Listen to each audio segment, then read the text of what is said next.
సుదీర్ఘ వాదనల అనంతరం అల్లు అర్జున్ కి మధ్యంతర బెయిల్ మంజూరైంది. బెయిల్ కి సంబంధించిన డీటెయిల్స్ విశ్లేషించేందుకు టీవీ9 బ్యూరో చీఫ్ విజయ్ మనకు లైవ్ లో జాయిన్ అవుతున్నారు. విజయ్, మధ్యంతర బెయిల్ అయితే వచ్చింది అల్లు అర్జున్ కి. ప్రస్తుతం చెంచల్గూడ జైల్లో ఉన్నారు అల్లు అర్జున్.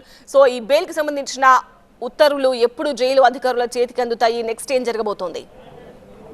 దాదాపుగా జైలుకు వెళ్ళిన కొద్దిసేపటికే అల్లు అర్జున్ బెయిల్ పైన విడుదల కాబోతున్నారు. అల్లు అర్జున్కి సంబంధించి మధ్యంతర బెయిల్ అల్లు అర్జున్కి మధ్యంతర బెయిల్ మంజూరు చేసింది.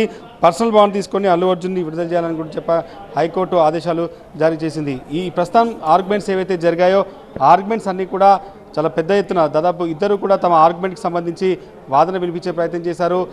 మొదటి నుంచి కూడా ఈ సెక్షన్స్ ఏవైతే ఉన్నాయో అల్లు అర్జున్కి వర్తించదు అనేది ముందుగా చెప్పే ప్రయత్నం చేశారు. ఈ మొత్తం వ్యవహారంలో ఇద్దరు కూడా తమ ఆర్గ్యుమెంట్ని చెప్పారు.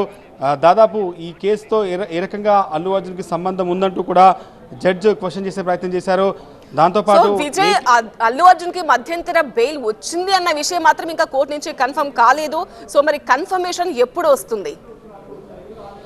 అంటే చాలా పెద్ద ఎత్తున ఆర్గ్యుమెంట్ జరిగినటువంటి పరిస్థితి కాబట్టి ఇంకా ఆర్గ్యుమెంట్స్ అయిపోయాయి. జడ్జిమెంట్ అనౌన్స్ కూడా అంటే ప్రస్తుతం అనుకున్నటువంటి సమాచారం మీదకైతే మధ్యంతర బెయిల్ ఇంటరిమ్ బెయిల్ వచ్చినట్టుగానే ఉంది. కాసేపట్లో దీనికి సంబంధించినటువంటి ఫైనల్ జడ్జిమెంట్ కూడా వస్తుంది. అయితే ఇంటరిమ్ బెయిల్ వచ్చినట్టుగానే సమాచారం ఉంది. అయితే ఈ మొత్తం ఆర్గ్యుమెంట్ ఉదయం నుంచి ఏదైతే జరిగిన దాంట్లో చాలా విషయాల్ని కోర్టు దృష్టి తీసుకొచ్చారు. ఈ కేసులో అల్లు అర్జున్కి ఎట్లాంటి సంబంధం లేదు, ఏ రకంగా అల్లు అర్జున్కి 2 సెక్షన్లు అప్లికబుల్ అవుతాయి, 2 సెక్షన్లు అప్లికబుల్ కాదు అనేది జడ్జ్ దృష్టికి నిరంజన్ రెడ్డి అల్లు అర్జున్ తరపు న్యాయవాది కోర్టు దృష్టి తీసుకొచ్చారు. అనేక అంశాలని సైటేషన్ ఇచ్చారు. ఎక్కడ కూడా ప్రభుత్వం బెనిఫిట్ షోకి అనుమతి ఇచ్చింది. థియేటర్ యాజమాన్యం ముందస్తు సమాచారం ఇచ్చి మరి అక్కడ పోలీసు విధుల్లో ఉన్నారు. ఘటన జరిగితే ఇన్సిడెంట్ జరిగితే అల్లు అర్జున్ ఎలా బాధిత అవుతాడంటూ కూడా పెద్ద ఎత్తున క్వశ్చన్ చేశారు. కానీ చాలా పెద్ద ఎత్తున జరిగినటువంటి ఈ వాదనలో ఎటకేలకు ఇంటరిమ్ బెయిల్ అయితే మంజూరు అయినట్టుగా తెలుస్తుంది. ఇంకా పర్సనల్ బాండ్ తీసుకొని కూడా అల్లు అర్జున్ విడుదల చేయాలన్న ఆదేశాలు కూడా వచ్చాయి. అయితే ఈ మొత్తం వ్యవహారంలో జరిగినటువంటి మెయిన్ ఆర్గ్యుమెంట్ అంతా కూడా ఈ కేసు ఏ రకంగా అల్లు అర్జున్కి అప్లికబుల్ అవుతుంది, అతను పరోక్షంగా ఆ వ్యక్తి మరణానికి ఏ రకంగా కారణమవుతాడు, థియేటర్ యాజమాన్యం పర్మిషన్ తీసుకుంది, అక్కడ అన్ని ఏర్పాట్లు చేసినప్పటికీ కూడా ఆయన ఎట్లా రెస్పాన్సిబుల్ అవుతాడు అన్నది ప్రధానంగా నిరంజన్ అడ్వకేట్ రెడ్డి అల్లు అర్జున్ అడ్వకేట్ కొంత ఈ మొత్తం అంతా కూడా గంటలకు వస్తుంది. ఇంటర్వ్యూ ఆర్డర్ కాబట్టి ఇమీడియట్గా ఆర్డర్ ఇస్తే ఈరోజు రాత్రికి 80% అల్లు అర్జున్ బయటకు వస్తాడు. ఏ టైంలో బయటకు వస్తాడన్నది ఇంకొక 1 or 2 అవర్స్లో బయటకు వచ్చే ఛాన్స్ కనిపిస్తుంది. 7:30 to 8 మధ్యలో అల్లు అర్జున్ బయటికి రావచ్చు.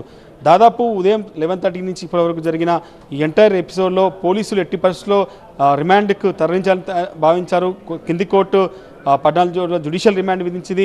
అక్కడ కూడా అనేక సైటేషన్స్ ఎందుకు ఈ కేసులో అరెస్ట్ చేయాల్సి వచ్చింది, ఒక వ్యక్తి మరణానికి కారణమయ్యాడు, దాంతోపాటు వద్దని చెప్పినా కూడా పోలీసులకు సమాచారం లేకుండా థియేటర్కి వచ్చి హీరోయిన్లు వచ్చారు. ఇవన్నింటినీ కూడా కోర్టు దృష్టికి తీసుకొచ్చి 14 రోజుల జ్యుడిషియల్ రిమాండ్ విధించినప్పటికీ కూడా హైకోర్టులో మాత్రం జస్టిస్ శ్రీదేవి బెంచ్ దగ్గర మాత్రం అల్లు అర్జున్కి ఊరట లభించింది. ఆయన ఇంటరిమ్ బెయిల్ పొందాడు. కొద్దిసేపట్లో ఆయన బయటికి రాబోతున్నారు. ఒక క్లియర్ కట్గా ఈరోజు పోలీసులు ఎట్టి పరిస్థితుల్లో అతనికి రిమాండ్ తరలించాలి, రిమాండ్ విధించాల్సిందని చెప్పి చెంచల్గూడ జైల్లో ఏదైతే చెంచల్గూడ జైలు తరలించాలని చెప్పి రిమాండ్ చేశారో ఆ రిమాండ్ మాత్రం నాంపల్లి కోర్టు యాక్సెప్ట్ చేసినప్పటికీ కూడా తెలంగాణ హైకోర్టు మాత్రం ఇంటరిమ్ బెయిల్ మంజూరు చేసింది. కోర్టు అనేక వాదనలు పరిగణలోకి తీసుకున్న తర్వాత ఈ కేసుతో సంబంధం ప్రత్యక్షంగా లేదు కాబట్టి అతనికి ఇంటరిమ్ బెయిల్ ఇవ్వాలి, అతన్ని ఇమీడియట్గా రిలీజ్ చేయాలని కూడా తెలంగాణ హైకోర్టు ఆదేశాలు జారీ చేసింది. మరికొద్దిసేపట్లోనే షూరిటీ సబ్మిట్ చేసిన తర్వాత బాండ్ సబ్మిట్ చేసిన తర్వాత అల్లు అర్జున్ చెంచల్గూడ జైలు నుంచి బయటకు రాబోతున్నారు. దానికి సంబంధించిన ప్రొసీడింగ్స్ అన్ని కూడా ఇప్పుడే స్టార్ట్ అయ్యాయి. బాండ్స్ సబ్మిట్ చేయడం కోసం కుటుంబ సభ్యులు కూడా చెంచల్గూడ జైలు చేరుకున్నారు. ఆయన మామ చంద్రశేఖర్ రెడ్డి కూడా చేరుకున్నారు. ఉదయం నుంచి కూడా ఇండస్ట్రీ అంతా ఒక షాక్లో ఉంది. అల్లు అర్జున్ అరెస్ట్ తర్వాత ఏ రకంగా అది జైలుకు వెళ్తారా లేదా ఇదంతా కూడా చాలా పెద్ద ఎత్తున ఉదయం నుంచి జరుగుతున్నటువంటి ఈ ఎపిసోడ్లో ఎట్టకేలకు తెలంగాణ హైకోర్టులో అల్లు అర్జున్కి బెయిల్ లభించింది. కొద్దిసేపట్లోనే చెంచల్గూడ జైలు నుంచి ఆయన బయటకు రాబోతున్నారు.